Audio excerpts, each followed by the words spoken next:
Started.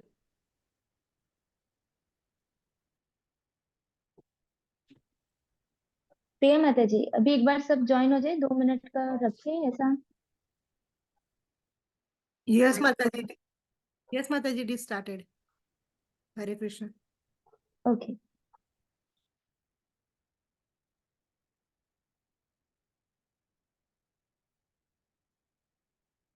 नमः विष्णु पादाय कृष्ण कृष्ण पतले विष्णु कृष्ण नमः विष्णु पादाय कृष्ण कृष्ण पतले विष्णु भक्ति वेदांत स्वामी नाम नमस्ते सारस्वती हमेशा कर पतले कृष्ण कृपा सुंदर देवी पतले करने का हमें दर्शन देव नमः हे कृष्ण करुणा सिंधु दीनबंधु जगत गोपी गोपिका कांता राधा कांता नमस्ते तत् कांचन गौरांगी राधे वृंदावनेश्वरी वैष्णव सतते प्रणमामि प्रीति जय श्री कृष्ण चैतन्य प्रभु नित्यानंद श्री अद्वैत गदाधर श्रीवासदि गौर भक्तवृंद हरे कृष्ण कृष्ण कृष्ण हरे हरे हरे राम राम राम हरे कृष्ण हरे कृष्ण प्रभुपाद। ये हरे कृष्णा। तो मैं सभी का वेलकम करती हूँ फर्स्ट सेशन में। मेरी आवाज क्लियर है प्रिया माता जी? यस माता जी, it is clear. Okay okay okay. तो हरे कृष्णा। तो आज फर्स्ट सेशन है भगवत गीता का। तो बहुत सारी गर्ल्स है जो या माता जी है जो दूर रहते हैं, जो टेंपल में क्लास में नहीं आ सकते हैं, तो इसीलिए भगवत गीता का ऑनलाइन कोर्स स्टार्ट किया है। और क्योंकि जनरली भगवत गीता सभी ने सुनी होती है, लेकिन मेन है कि ऑथराइज्ड भगवत गीता सुनना। तो आज जो स्टार्टिंग का सेशन है, फर्स्ट सेशन, नॉट ऑडिबल ऐसा? सभी को ऑडिबल नहीं हो रहा है? नो माता जी, ऑडिबल है। ऑडिबल है। Okay okay okay it is Audible माता जी। ओके। तो आज के ट्राई करेंगे हम लोग कि आज की क्लास में जो 4 या 5 टॉपिक्स हैं, वो टॉपिक्स हम लोग कवर करें। उसमें सबसे पहले टॉपिक है कि भगवत गीता का बैकग्राउंड। भगवत गीता का बैकग्राउंड मतलब भगवत गीता आई कैसे, शुरू कैसे हुई। तो उसके लिए महाभारत की एक छोटी सी स्टोरी है जो हम लोग ले लेंगे। तो महाभारत की भीष्म पर्व में चैप्टर नंबर 25 से लेके चैप्टर नंबर 42, मतलब टोटल कितने अध्याय हुए? 18। 18 अध्याय। वो 18 अध्याय के अंदर भगवत गीता आती है। तो भगवत गीता की स्टार्टिंग कैसे हुई? तो महाराज शांतनु थे जो कुरु वंश के राजा थे। तो कुरु वंश के राजा होने के कारण उनकी सबसे पहली पत्नी थी गंगा माता, जो गंगा देवी है वो। तो गंगा देवी और शांतनु महाराज के पुत्र थे भीष्म पितामह। उसके बाद उनकी इच्छा हुई कि उनको दूसरा विवाह करना है, क्योंकि गंगा माता तो उनको छोड़ के चली गई थी। तो उनकी इच्छा के अनुसार उनको, भगवान की इच्छा से उनको एक स्त्री दिखी जिनका नाम था सत्यवती। अब सत्यवती जो थी वो एक मछुआरे की पुत्री थी। अब वो सत्यवती के खुद के पहले से एक और पति थे, पति नहीं बोल सकते बट ऐसा बोल सकते हैं कि भगवान की इच्छा से जो पराशर मुनि है, पराशर मुनि थे जो व्यासदेव के पिता। व्यासदेव मतलब जो भगवान के 27 अवतार है, जिन्होंने ये सारे शास्त्र, सभी वेद उपनिषद भागवतम महाभारत सब कुछ व्यासदेव ने लिखा है। तो उनके पिता थे पराशर मुनि। तो पराशर मुनि और सत्यवती के एक पुत्र हुए जिनका नाम था व्यासदेव। तो व्यासदेव की माता थी सत्यवती। तो सत्यवती का विवाह शांतनु महाराज से हो उससे पहले ही उनके एक पुत्र थे पराशर मुनि से। लेकिन वो पुत्र ऐसे नहीं थे जैसे आजकल पुत्र आ रहे। आवाज नहीं आ रही है किसी को भी? नहीं माता जी, नहीं इट इज माता जी, आज ऑडिबल। की आवाज क्लियर है। जिसको नहीं आ रही है आप एक बार देखिए, चेक कीजिए। उनको ओके उनके वहां से करना पड़ेगा अनम्यूट। ओके ठीक है। तो उनके पुत्र थे पहले ही सत्यवती के व्यासदेव। व्यासदेव और व्यासदेव का जन्म कैसे हुआ कि एक बार पराशर मुनि नदी के इस तरफ थे और सत्यवती नदी के इस तरफ थी। तो सत्यवती नदी में गई और उस तरफ से पराशर मुनि आए। बस दोनों जस्ट वो मिले, ऐसे नहीं कि जैसे अभी अभी के टाइम पे संतान होती है, उस टाइम पे ऐसे संतान का नियम नहीं था। जो पराशर मुनि थे वो कोई साधारण मनुष्य नहीं थे। तो जस्ट उतनी ही देर में उनको पुत्र हुआ और सत्यवती के हाथ में व्यासदेव थे, सत्यवती व्यासदेव को लेके बाहर गई और इस तरफ से पराशर मुनि आए। लेकिन क्योंकि उनका विवाह नहीं हुआ था, इसलिए फिर व्यासदेव पराशर मुनि के साथ चले गए। तो ऐसे करके व्यासदेव किसके पुत्र थे? सत्यवती और पराशर मुनि के। अब सत्यवती के पिता को आ, ऐसा था कि अभी उनकी पुत्री का विवाह हो जाना चाहिए, और उस तरफ दूसरी साइड पे क्या था कि शांतनु महाराज भी सत्यवती से आकर्षित हो गए थे, तो उनकी भी इच्छा थी कि मैं विवाह करूं सत्यवती से। तो वो विवाह का प्रपोजल लेके सत्यवती के पिता के पास गए। तो उनके पिता ने ऐसा बोला कि मैं एक ही शर्त पे अपनी पुत्री का विवाह करवाऊंगा आपके साथ, अगर आपके जो पहले पुत्र है भीष्म पितामह, प्लीज जो भी अनम्यूट है वो म्यूट कर दीजिए प्लीज।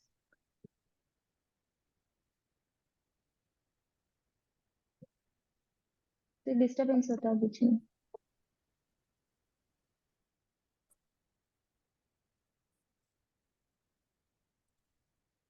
तो इस तरह से शांतनु महाराज ने ऐसा बोला कि ठीक है, जैसी शर्त आप रखोगे मैं ऐसी शर्त मानूंगा, लेकिन मुझे विवाह करना है आपकी पुत्री से। तो उन्होंने शर्त ऐसी रखी कि आपके प्रिय पुत्र है भीष्म पितामह, जो आपके पहली पत्नी के पुत्र है। तो मैं ये शर्त रखता हूँ कि अगर जो भी राजा बनेगा कुरुवंश का आगे जाके, वो मेरी ही बेटी के पुत्र होने चाहिए, वो भीष्म पितामह नहीं बनने चाहिए। तो शांतनु महाराज को भीष्म पितामह से बहुत अटैचमेंट था, तो उन्होंने बोला ठीक है, तो मैं विवाह नहीं करूंगा, और ये प्रपोजल उन्होंने अस्वीकार कर दिया। तो शांतनु महाराज थोड़े दुखी होकर फिर घर पे चले गए। तो भीष्म पितामह को पता चल गया, उन्होंने पूछा कि आप क्यों दुखी है, तो उन्होंने सारा रीजन बताया। ये सब जानने के बाद भीष्म पितामह ने अपने पिता को बोला कि आप जाइए और माता सत्यवती से विवाह कीजिए। मैं वचन देता हूँ कि मैं आजीवन ब्रह्मचारी रहूंगा और मैं कभी भी विवाह नहीं करूंगा। और क्योंकि मैं कभी भी विवाह नहीं करूंगा, मैं खुद भी ये राज सिंहासन पे नहीं बैठूंगा, और आगे जाके मैं विवाह नहीं करूंगा तो मेरी कोई संतान भी नहीं होगी जो इस राज सिंहासन पे बैठेगी। तो इसीलिए सत्यवती के जो पुत्र होंगे और उनके जो पुत्र होंगे वो ही आगे जाके ये सिंहासन पे बैठेंगे, वो ही राजा बनेंगे। तो ये प्रपोजल लेके भीष्म पितामह ने बोला पर राजा शांतनु को। तो महाराज शांतनु ने उनको, बहुत खुश हो गए वो, और उन्होंने उनको वरदान दिया। क्या वरदान दिया? इच्छा मृत्यु का, कि जब तुम्हारी इच्छा होगी तब तुम्हारी मृत्यु होगी। ये वरदान देके फिर शांतनु महाराज सत्यवती से विवाह करने के लिए चले गए। जब शांतनु महाराज का और सत्यवती का विवाह हो गया तो उनके दो पुत्र हुए, एक विचित्र वीर्य और दूसरा, नहीं सॉरी, उनके पुत्र हुए पांडु और ये धृतराष्ट्र। अब पांडु और धृतराष्ट्र, नहीं पांडु और धृतराष्ट्र सॉरी, पांडु और धृतराष्ट्र पुत्र थे विचित्र वीर्य के। उनके दो पुत्र थे, चित्रगंधा और विचित्र वीर्य। जो चित्रगंधा थे उनकी ऐसे ही मृत्यु हो गई यंग एज में, तो वो राजा नहीं बन पाए। तो उन्होंने विचित्र वीर्य को सिंहासन पे बिठा दिया। अब विचित्र वीर्य के भी क्या हुआ कि उनकी भी यंग एज में मृत्यु हो गई। तब उनकी दो पत्नियां थी, अंबालिका और अंबिका। तो अब उनको कोई पुत्र नहीं था, तो आगे राज सिंहासन पे कौन बैठेगा? तो उस टाइम पे माता सत्यवती ने अपने पहले वाले पुत्र को, जो उनके पुत्र थे व्यासदेव, उनको बुलाया और उनको कहा कि आप अपनी दिव्य शक्ति से मेरी जो बहू है उन बहू को गर्भवती करिए, ताकि उनके संतान आए और वो संतान ये राज सिंहासन को, ये वंश को आगे बढ़ाए। तो व्यासदेव ने अपनी दिव्य शक्ति से दो पुत्र उत्पन्न किए। एक का नाम था धृतराष्ट्र और दूसरे का नाम था पांडु, और तीसरे थे जो दासी से हुए थे उनका नाम था विदुर। तो ऐसे करके अब धृतराष्ट्र जो थे वो बचपन से अंधे थे, तो वो राजा नहीं बन सकते थे। इसीलिए राजा किसको बनाया गया? पांडु को। पांडु की भी यंग एज में किसी मेच्योरिटी से पहले, ओल्ड एज से पहले उनकी भी मृत्यु हो गई। उनकी मृत्यु के बाद सभी ने ऐसा सोचा कि अभी किसको राजा बनाया जाए, क्योंकि उनके जो पुत्र थे वो बहुत छोटे थे। पांडु के 5 पांडव पुत्र थे और धृतराष्ट्र महाराज के 100 कौरव पुत्र थे, तो वो सब छोटे थे, उनको राजा नहीं बना सकते। और धृतराष्ट्र महाराज अंधे थे, तो उनको भी राजा नहीं बना सकते। लेकिन ऑप्शन नहीं था, इसीलिए ऐसा डिसाइड किया गया कि जब तक जो 5 पांडव है वो बड़े नहीं हो जाते तब तक धृतराष्ट्र महाराज ही राजा रहेंगे। तो ऐसे करके धृतराष्ट्र महाराज को राजा बना दिया गया। अब धृतराष्ट्र महाराज जब राजा बने तो उनके मन में ऐसा आया कि मेरे बाद अगर कोई राजा बनेगा तो वो मेरे पुत्र बनने चाहिए, 5 पांडव जो है वो राजा नहीं बनने चाहिए। लेकिन भीष्म पितामह का और सभी राजा जो राज्य वाले थे उनकी इच्छा क्या थी कि जो 5 पांडव है उसमें से युधिष्ठिर महाराज सबसे बड़े हैं, वरिष्ठ है, तो वो ही राजा बनने चाहिए। तो इस वजह से वाद विवाद चलना थोड़ा थोड़ा स्टार्ट हुआ। तो इस तरीके से क्या हुआ कि एक बैकग्राउंड रेडी हुआ कि अभी कहीं ना कहीं युद्ध भविष्य में जाके होने वाला है। तो सभी ने डिसाइड किया, धृतराष्ट्र महाराज ने बोला कि नहीं, अगर कोई राजा बनेगा तो वो मेरा वरिष्ठ पुत्र जो है दुर्योधन वो ही राजा बनेगा। तो इधर से सबने बोला कि युधिष्ठिर महाराज बनने चाहिए, लेकिन युधिष्ठिर महाराज क्योंकि बहुत आज्ञाकारी थे और वो धृतराष्ट्र महाराज की बहुत रिस्पेक्ट करते थे, क्योंकि धृतराष्ट्र महाराज ने उनको पाल पोस के बड़ा किया था। तो इसी वजह से फाइनली जो दुर्योधन था वो राजा बना। तब दुर्योधन राजा बना तो सभी ने ऐसा बोला, ठीक है तो आप आधा राज्य पांडवों को दे दो और आधा राज्य दुर्योधन को दे दो। तो भी धृतराष्ट्र महाराज और दुर्योधन उसके लिए सहमत नहीं हुए। तो अल्टीमेटली क्या हुआ कि ठीक है, बहुत सब समझाने के बाद उन्होंने एक शहर उनको दे दिया कि चलो ये एक नया क्या बोल सकते हैं, एक नए शहर का नगर का निर्माण हुआ था, तो उनको बोला ठीक है आप ये नगर के राजा हो, आप यहाँ पे जाके रहो। तो वहां जाके रहे। तो वहां जाके सब थोड़ा खुश थे। उसके बाद जो 5 पांडव थे उनका द्रौपदी के साथ विवाह हुआ। विवाह के बाद उनका जो राज्य था वो धीरे धीरे समृद्ध होने लगा। तो ये सब देख के फिर ईर्ष्या होने लगी दुर्योधन को और धृतराष्ट्र महाराज को। तो उन्होंने क्या किया, 5 पांडवों को मरवाने की फिर से प्लानिंग की। तो तब भी ये इनके प्रकार भगवान की इच्छा से 5 पांडव बच गए। उसके बाद फिर वापस प्रपोजल गया कि अभी पांडव कहाँ पे रहेंगे। तो फिर पांडवों को क्या किया गया, इंद्रप्रस्थ नाम का जो शहर था वो दिया गया। तो बाणासुर की मदद मदद से वहां पे भी एक माया नगरी बनाई गई और नए पूरे के पूरे एक नए राज्य का निर्माण किया गया।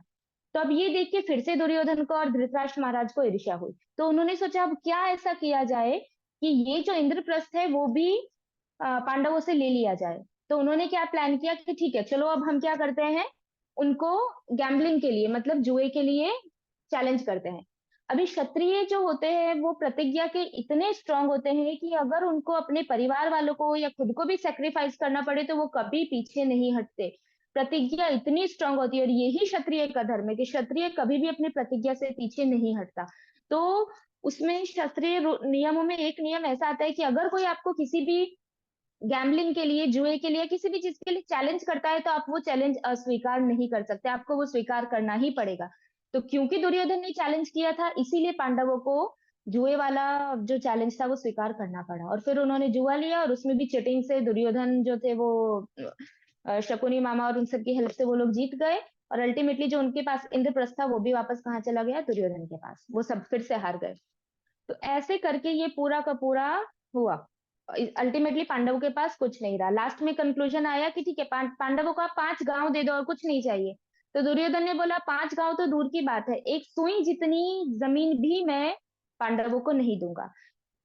तो डिसाइड हुआ कि ठीक है तो अभी क्या होगा, युद्ध होगा, धर्म युद्ध होगा। तो भी लास्ट में ये धर्म युद्ध को रोकने के लिए भगवान कृष्ण खुद दूत बन के गए धृतराष्ट्र महाराज के पास कि चलो मैं लास्ट टाइम एक बार उनको जाके समझा देता हूँ तो क्या है किसी तरह ये युद्ध रुक जाए। लेकिन धृतराष्ट्र महाराज ने, दुर्योधन ने भगवान की बात को अस्वीकार कर दिया। तो अल्टीमेटली क्या हुआ, युद्ध हुआ।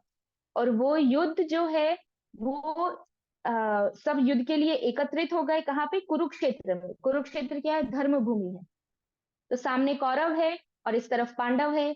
पांडव की सेना कौरवों से काफी कम थी, लेकिन पांडवों की तरफ कौन थे, भगवान कृष्ण थे। और भगवान कृष्ण की नारायणी सेना किसके पास थी, कौरवों के पास थी।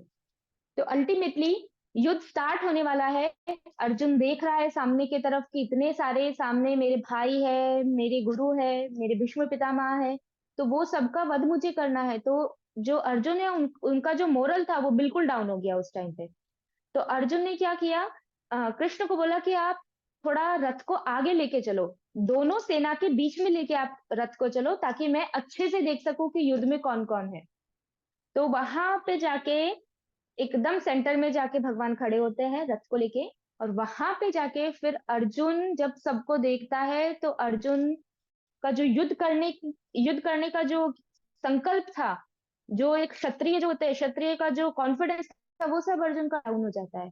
और अर्जुन अपने परिवार वालों को देख के अपना धनुष वगैरह सब रख देता है और एकदम इच्छा करता है कि अब मैं युद्ध नहीं करूंगा। तो जब अर्जुन ये डिसीजन ले लेता है कि अब मैं युद्ध नहीं करूंगा, तब फिर भगवान अर्जुन को प्रोत्साहित करने के लिए, इंस्पायर करने के लिए कि ये युद्ध धर्म के लिए है, तुम्हारे पर्सनल पर्पस के लिए नहीं, दिस इज धर्म युद्ध। तुम्हें युद्ध करना है, उसके लिए फिर भगवान पूरी भगवत गीता अर्जुन को समझाते हैं, और फिर अर्जुन में बोलते हैं कि ठीक है, आप जैसा बोलते हैं मैं वैसा करूंगा। तो ये था पूरा का पूरा भगवत गीता का बैकग्राउंड कि किस तरीके से भगवत गीता आई। तो भगवत गीता महाभारत में आती है। तो अब भगवत गीता हम लोग 2 या 3 सेशन के बाद shloka verse by verse start करेंगे। अभी भगवत गीता पढ़ने से पहले हमारा मनोभाव, हमारी मेंटालिटी क्या होनी चाहिए, वो बहुत इंपॉर्टेंट है। वो ही एक्चुअली डिपेंड करता है कि हम भगवत गीता में से कितनी चीज ग्रहण कर सकते हैं, कितना हम भगवत गीता को एक्सेप्ट कर सकते हैं। अभी आप देखो, भगवत गीता बहुत सारे लोग पढ़ रहे हैं, लेकिन लोगों की लाइफ में भगवत गीता पढ़ने के बाद चेंज ही नहीं आता है। क्यों? क्योंकि भगवत गीता पढ़ने से पहले जो हमारी मेंटालिटी होनी चाहिए वो प्रॉपर नहीं है। तो जब हम भगवत गीता खोलेंगे तो उसमें स्टार्टिंग में इंट्रोडक्शन दिया है 6 से 7 पेज का। वो इंट्रोडक्शन में बहुत अच्छे से समझाया है कि आप भगवत गीता स्टार्ट करो उससे पहले आपकी सोच किस लेवल पे होनी चाहिए। तो अभी हम लोग 2 या 3 सेशन में वो ही चीज डिस्क्राइब करेंगे, ताकि जब हम श्लोका टू श्लोका भगवत गीता पे जाए तो हम उसको अच्छे से समझ सकें। तो सबसे फर्स्ट पॉइंट हमने लिया था बैकग्राउंड भगवत गीता का, जो कवर कर दिया है। सेकंड हमने लिया था भगवत गीता की प्रामाणिकता, ऑथेंटिसिटी ऑफ भगवत गीता। अभी ऑथेंटिसिटी बहुत इंपॉर्टेंट है। ऑथेंटिसिटी का मतलब क्या है कि आप अभी जाओ, आप मार्केट में देखो, आप उनको सिर्फ बोलो मुझे भगवत गीता चाहिए, तो वो आपको बहुत सारी भगवत गीता दिखाएंगे। छोटी भगवत गीता, मीडियम भगवत गीता, मीडियम और लार्ज के बीच की Bhagavad Gita, large Bhagavad Gita, extra large Bhagavad Gita, small font वाली, लार्ज फॉन्ट वाली, मीडियम फॉन्ट वाली, ये लैंग्वेज में, वो लैंग्वेज में, हर तरह की भगवत गीता आपको दिखेगी। ये अच्छी अच्छी कवर वाली, ब्लैक एंड व्हाइट वाली, कलरफुल वाली, सब तरह की भगवत गीता आपको मिलेगी। अब हम उस टाइम कौन सी भगवत गीता खरीदेंगे? हम ऐसी भगवत गीता खरीदेंगे जो दिखने में बहुत सुंदर है। हम तो अब जो दिखने में सुंदर है वो जरूरी नहीं है कि वो भगवत गीता ऑथराइज्ड हो। तो अभी मार्केट में इतनी सारी भगवत गीता अवेलेबल है, लेकिन उसको लिखने वाला कौन है वो हम लोग नहीं देखते हैं। फॉर एग्जाम्पल, जैसे हम जो भी कर रहे हैं, हम जो भी अपनी पढ़ाई कर रहे हैं, हमारी पढ़ाई में हम अगर कोई फॉर एग्जाम्पल कोई इलेक्ट्रिकल इंजीनियरिंग में है, तो वो कौन सी बुक रेफर करेगा? वो रेफरेंस बुक वही रेफर करेगा जो किसी इलेक्ट्रिकल इंजीनियर ने या वो पर्टिकुलर फील्ड वाले ने बुक लिखी है। अभी अगर उसको ऐसा बोला जाए कि ये एक माइक्रोबायोलॉजिस्ट ने ये बुक लिखी है, आप ये बुक रेफर करो, तो क्या वो उसके काम आएगी? डेफिनेटली नहीं आएगी। उसी तरीके से जो भगवत गीता है, वो भगवत गीता का उद्देश्य क्या है? भगवान को जानना। तो भगवान को कौन जान सकता है? भगवान बोलते हैं भगवत गीता, भक्त्या माम अभी जानती, मुझे तो सिर्फ भक्ति से जाना जाता है। तो भक्ति कौन करता है? भक्त करते हैं। तो इसीलिए ऐसी भगवत गीता पढ़नी चाहिए जो भगवत गीता का ट्रांसलेशन एक भक्त ने किया हो। आजकल जो लोग पीएचडी करते हैं वो भी भगवत गीता लिखते हैं। फिर किसी को जस्ट वो पोएट है तो वो लोग भी भगवत गीता पे कमेंट्री करते हैं। फिर किसी कोई एथिस्ट है, वो भगवान को मानते भी नहीं है, तो भी वो लोग भगवत गीता के ऊपर कमेंट्री करते हैं। उनका तो अधिकार ही नहीं है भगवत गीता के ऊपर।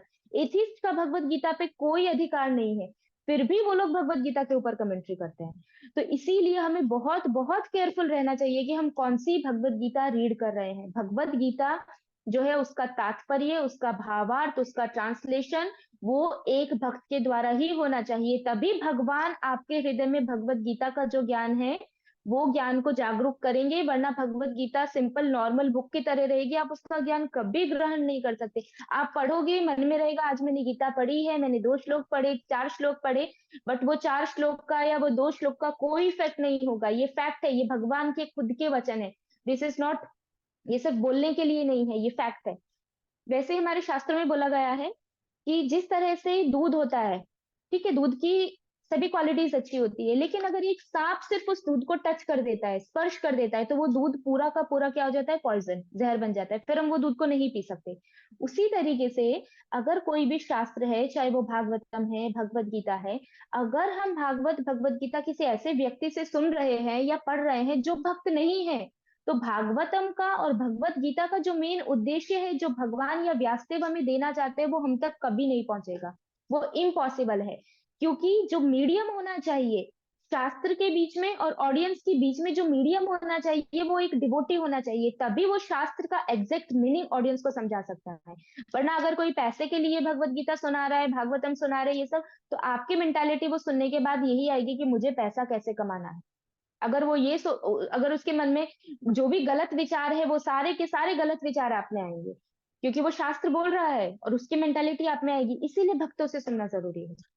तो ऑथेंटिसिटी बहुत जरूरी है। अब ऑथेंटिसिटी हमें कैसे पता चलेगा कि कौन ऑथेंटिक है? तो उसके लिए शास्त्रों में दिया है कि पद्म पुराण में बताया है कि 4 संप्रदाय हैं। ऑथराइज्ड संप्रदाय कितनी है? 4। वो 4 ऑथराइज्ड संप्रदाय के द्वारा ही जो शास्त्र है, अगर वो शास्त्र के ऊपर कुछ व्याख्या की गई है तो हम उसको पढ़ सकते हैं। 4 संप्रदाय कौन से हैं? ब्रह्म संप्रदाय जो ब्रह्मा जी से चालू हुआ, श्री संप्रदाय जो लक्ष्मी जी से चालू हुआ, निम्बार्क संप्रदाय या 4 कुमार संप्रदाय जो चतुष कुमार से चालू हुआ, जो 4 कुमार है उनसे, और रुद्र संप्रदाय जो शिव जी से चालू हुआ। अब शिव जी को, ब्रह्मा जी को, लक्ष्मी जी को और चतुष कुमार को ये नॉलेज जो है शास्त्र का, वो किसने दिया? भागवतम और गीता का भगवान कृष्ण ने ये 4 को दिया। उन 4 की जो परंपरा है, संप्रदाय है, उसमें वो पूरा का पूरा ज्ञान आया, और उन संप्रदाय में जो है दे आर ऑथर, उनसे आप भगवत गीता सुन सकते हो, भागवतम सुन सकते हो, नो प्रॉब्लम। तो अब हमारा जो है, फॉर एग्जाम्पल किसी का अनम्यूट है, प्लीज म्यूट कीजिए।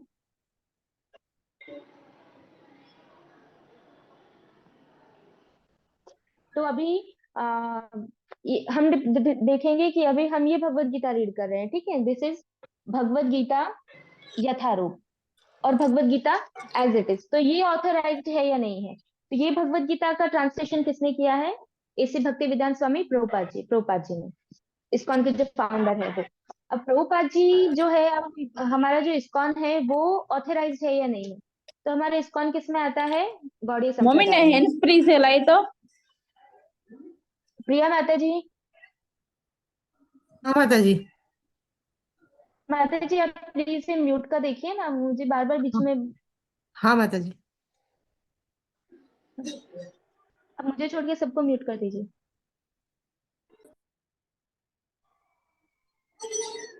ठीक है, तो अभी हमारा जो है इस्कॉन वो किसमें आता है? गौड़ीय संप्रदाय। गौड़ीय संप्रदाय किससे स्टार्ट हुआ? चैतन्य महाप्रभु से। चैतन्य महाप्रभु कौन है? कलयुग में राधा और कृष्ण के जो कंबाइंड अवतार है, जिनकी भविष्यवाणी सभी शास्त्रों में हुई है कॉन्फिडेंशियल रूप में, क्योंकि चैतन्य महाप्रभु बहुत कॉन्फिडेंशियल अवतार है भगवान के।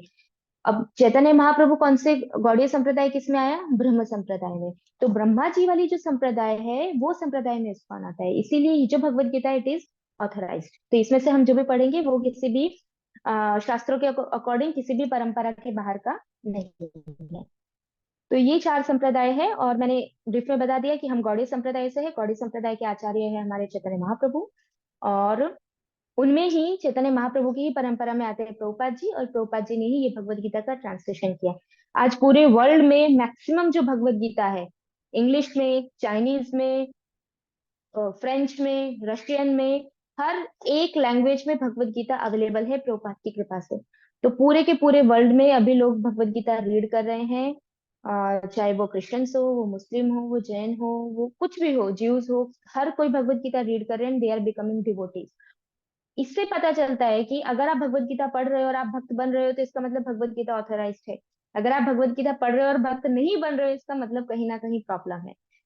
तो ये भगवत गीता पढ़ने के बाद ऐसे ऐसे सिचुएशंस है कि जहाँ पे किसी ने, फॉरेनर्स को पता नहीं है कि क्या भगवत गीता है, फिर भी भक्त लोग जाते हैं बुक डिस्ट्रीब्यूशन के लिए, उनको फोर्स जबरदस्ती करते हैं, आप ले लो, आप ले लो, आप ले लो, तो वो ले लेते हैं। लेके उसमें से कोई ऐसे ही कहीं रख देता है और वहां से कोई दूसरा व्यक्ति उठा के पढ़ लेता है, एक पेज पढ़ के वो भक्त बन जाता है। क्यों? क्योंकि भगवत गीता में वो पावर है। तो ये थी भगवत गीता की ऑथेंटिसिटी। अभी भगवत गीता जो है उसमें कब आती है भगवत गीता? भगवान कब बोलते हैं भगवत गीता? ब्रह्मा जी के एक दिन में एक बार भगवान भगवत गीता बोलते हैं। ब्रह्मा जी का एक दिन जो होता है उसमें 1000 चतुर्युग होते हैं।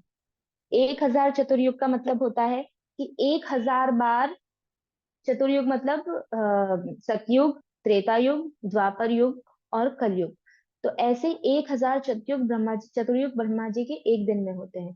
तो इस तरीके से ब्रह्मा जी के 1000 चतुर्युग में ऐसे भगवान आते हैं, और तब ये जो भगवत गीता है वो भगवत गीता बोली जाती है। ऐसा भगवत गीता के स्टार्टिंग में बताया, मतलब कितने ईयर्स में मैं बता देती हूँ वो एग्जैक्टली। 86, उसके बाद 0 0 0 0 0 0 0 0 0 इतने साल, ठीक है, इतने साल में एक बार भगवत गीता बोली जाती है। तो वी आर फॉर्चुनेट, अभी जो द्वापर युग गया है वो द्वापर युग में ही भगवत गीता बोली गई है recently.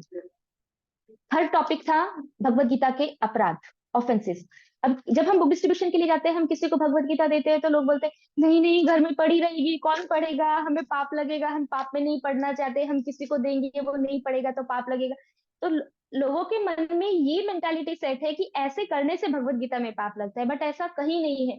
Bhagavad Gita atom bomb की तरह है। आप भगवत गीता किसी को दो, वो नहीं पढ़ेगा, वो 10 साल बाद भी नहीं पढ़ेगा, उसके बच्चे पढ़ेंगे तो भी उसका उद्धार हो जाएगा, और कोई ना कोई पढ़ेगा। ऐसी अनलिमिटेड एग्जाम्पल्स है, अनलिमिटेड एग्जाम्पल्स। जैसे एक छोटा सा मैं एक एग्जाम्पल बताती हूँ कि एक बार फॉरेन में ऐसा था कि कोई क्रिश्चियन थे, वो बहुत डिप्रेस, इतना डिप्रेशन में वो चले गए कि उन्होंने सोचा मैं सुसाइड कर लेता हूँ। अब उनमें ऐसा होता है क्रिश्चियन में कि अगर आप सुसाइड करो तो उससे पहले आपको बाइबल पढ़ना चाहिए। तो उन्होंने सोचा ठीक है चलो मैं बाइबल पढ़ के मरूंगा।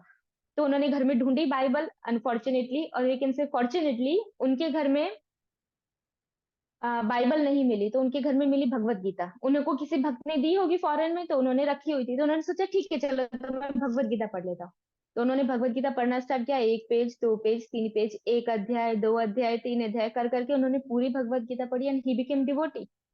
Suicide cancel. तो यही भगवत गीता का प्रभाव है कि कितने सालों बाद भी आप भगवत गीता का पढ़ो तो वो कभी भी आपके ऊपर इफेक्ट ला सकती है। तो अपराध क्या है भगवत गीता में, सिर्फ 9 मिनट बाकी है तो मैं स्पीड से बता देती हूँ। भगवत गीता में अपराध ये है कि अगर कोई अर्जुन की तरह भगवत गीता को भगवान से नहीं सुनता है या अर्जुन के भाव से भगवत गीता को नहीं पढ़ता है, तो भगवत गीता में अपराध लगता है। अर्जुन का भाव क्या था कि कृष्ण कौन है, भगवान है। अभी आप देखो कितने सारे लोग जो भगवत गीता पे कमेंट्री करते हैं वो ऐसे बोलते हैं कि कृष्ण रियल में कोई थे ही नहीं, कृष्ण सिर्फ हमारी एक मेंटालिटी है, हमारी एक मानसिकता है, दैट्स इट। कृष्ण वास्तव में नहीं है। 5 पांडव जो है वही हमारी वो 5 इंद्रियों की बात की है, वो 5 पांडव है। तो इस तरीके से पूरी भगवत गीता को मैनिपुलेट किया हुआ है। इसीलिए वार्न किया जाता है कि आप कोई भी भगवत गीता मत पढ़ो, मत पढ़ो। भगवत गीता भगवान की वाणी है, भगवान खुद भगवत गीता बोल रहे हैं, और हम बोल रहे हैं कि भगवान जैसी कोई चीज होती ही नहीं है। तो ये क्या है, भगवान का अपमान है। इसीलिए भगवत गीता ऐसे वैसे कहीं से भी नहीं पढ़नी चाहिए। तो अपराध क्या है कि अगर हम कृष्ण को एक साधारण मनुष्य समझ के भगवत गीता पढ़ते हैं तो वो अपराध है। तो इसीलिए भगवत गीता स्टार्ट करने से पहले हमें ये क्लियर होना चाहिए कि कृष्ण भगवान क्यों है, क्यों हमें कृष्ण को भगवान मानना चाहिए, भगवान के गुण क्या क्या होते हैं। और जब हम ये मेंटालिटी से भगवत गीता पढ़ेंगे देन यू विल सी कि भगवत गीता पढ़ने का क्या इम्पैक्ट आता है भगवान की, तब आपको कृपा मिलेगी। तो यही एकमात्र अपराध है भगवत गीता पढ़ने का। अगर आप भगवान कृष्ण को भगवान नहीं मान रहे हो तो ऑफेंस है। इसीलिए पहले हम 2-3 सेशन लेंगे भगवान को जानने के लिए, फिर हम भगवान की वाणी को सुनेंगे, भगवत गीता को। उसके बाद नेक्स्ट है भगवत गीता का गोल क्या है। भगवत गीता का गोल बहुत सारे लोग बोलते हैं कि बिजनेस गोल है, भगवत गीता से हम बिजनेस सीख सकते हैं, अच्छा बिजनेस करेंगे तो अच्छी तरक्की करेंगे। बहुत सारे लोग बोलते हैं कि मेडिटेशन बहुत अच्छा होगा भगवत गीता पढ़ने के बाद। कोई बोलते हैं भगवत गीता से पढ़ने के बाद हम बहुत अच्छे मनुष्य बन जाएंगे। बट अल्टीमेटली जो रियल पॉइंट है भगवत गीता का, भगवत गीता का गोल है, वो है भगवान को जानना और भगवान की सेवा करना। हम अभी क्या कर रहे हैं, हमारे सेंसेस को सेटिस्फाई कर रहे हैं। भगवत गीता का मेन उद्देश्य क्या है, सेंट्रल पॉइंट क्या है भगवत गीता का, कृष्ण भगवान। तो भगवान की सेवा कैसे करनी है, भगवान को सेटिस्फाई कैसे करना है, वो भगवत गीता का सेंट्रल पॉइंट है। तो ये गोल हमें पता होना चाहिए। अभी कोई भी पूछे कि बहुत सारे बोलते हैं कि भगवत गीता का लाइक ऐसे बहुत सारे कैलेंडर्स आते हैं, न्यूज़पेपर आते हैं, उसमें दिया जाता है भगवत गीता का सार, भगवत गीता का सार। भगवत गीता का सार भगवान बोले हैं, सर्वधर्मान परित्यज्य माम एकम शरणम व्रज। समस्त प्रकार के धर्मों का परित्याग करके केवल एकमात्र मेरी शरण ग्रहण करो, दैट इज द सार ऑफ भगवत गीता। वो भगवत गीता का सार है। मैं आपको बोल रही हूँ मुझे पानी चाहिए, फिर बोल रही हूँ मुझे दूध चाहिए, फिर लास्ट में मैं बोल रही हूँ ठीक है मुझे कुछ नहीं चाहिए, मुझे सिर्फ जूस चाहिए। तो अल्टीमेटली आप मुझे क्या दोगे, you will give me juice ना, क्योंकि मैंने लास्ट में क्या बोला, मुझे पहले का कुछ नहीं चाहिए, सिर्फ जूस चाहिए। वही चीज भगवान बोले हैं। भगवान कर्म योग बताए, ज्ञान योग बताए, इतनी सारी विधि बताए, लास्ट में फिर भगवान क्या बोल रहे हैं, सर्व धर्मान परित्यज्य माम एकम शरणम व्रज। सब धर्मों को त्याग करके एकमात्र मेरी शरण ग्रहण करो। तो दैट इज एक्चुअली द सार ऑफ भगवत गीता। तो वो हमें पता होना चाहिए। तो ये क्या है भगवत गीता का गोल। उसके बाद नेक्स्ट लास्ट एक टॉपिक ले लेते हैं कि भगवत गीता का डिवीजन। मेन भगवत गीता में 3 पार्ट है, टोटल 18 अध्याय है। उसमें पहले जो 6 अध्याय है वो है कर्मयोग के बारे में, बीच के जो 6 अध्याय है वो है भक्ति योग के बारे में, और लास्ट के जो 6 अध्याय है वो है ज्ञान योग के बारे में। अभी भक्ति को भगवान ने बीच में रखा है, और कर्म को पहले रखा है और ज्ञान को पहले रखा है। लेकिन खाली कर्म नहीं है, उसके साथ वर्ड आया है योग। खाली ज्ञान भी नहीं है, ज्ञान के साथ वर्ड आया है योग। योग का मतलब क्या होता है? भगवान के साथ जुड़ना।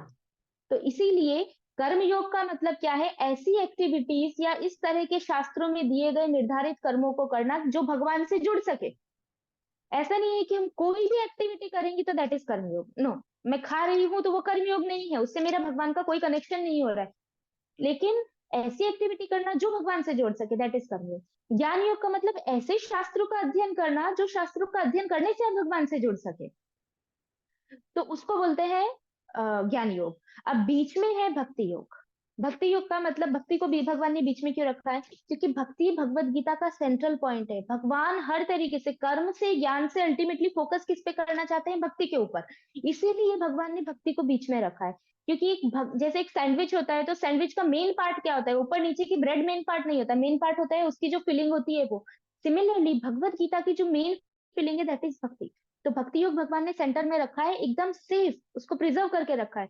दूसरा रीजन है बीच में रखने का भक्ति योग को, कि भक्ति योग कर्म योग से आगे से जुड़ा हुआ है और पीछे की साइड ज्ञान योग से जुड़ा है। इसका मतलब कर्म योग करने का जो आपको फल मिलेगा वो केवल और केवल भक्ति की कृपा से मिलेगा। अगर उसमें भक्ति है, थोड़ी भी भक्ति, तो कर्मयोग आपको कोई फल देगा, वरना वो फल नहीं देगा।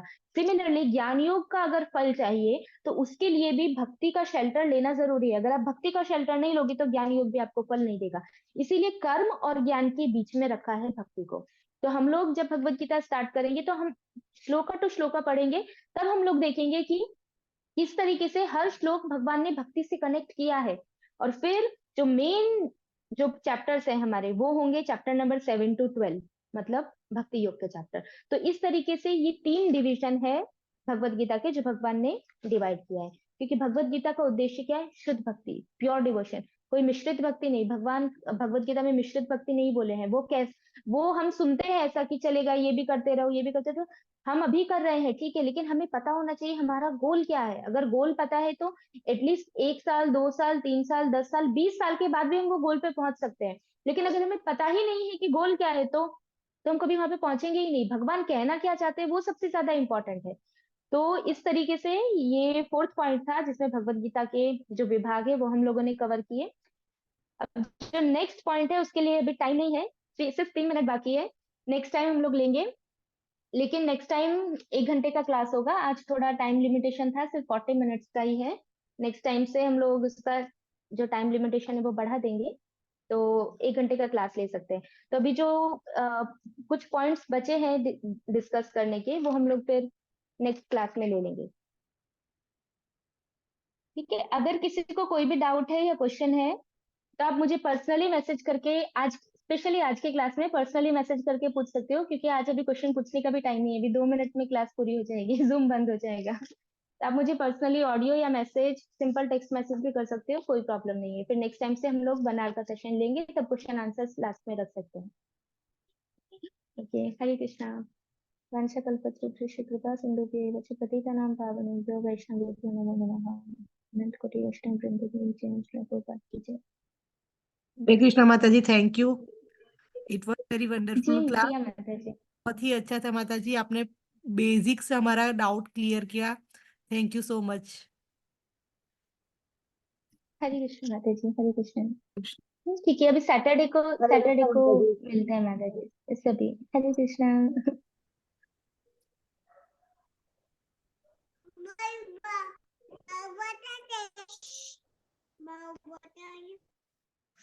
Krishna, Hare Krishna.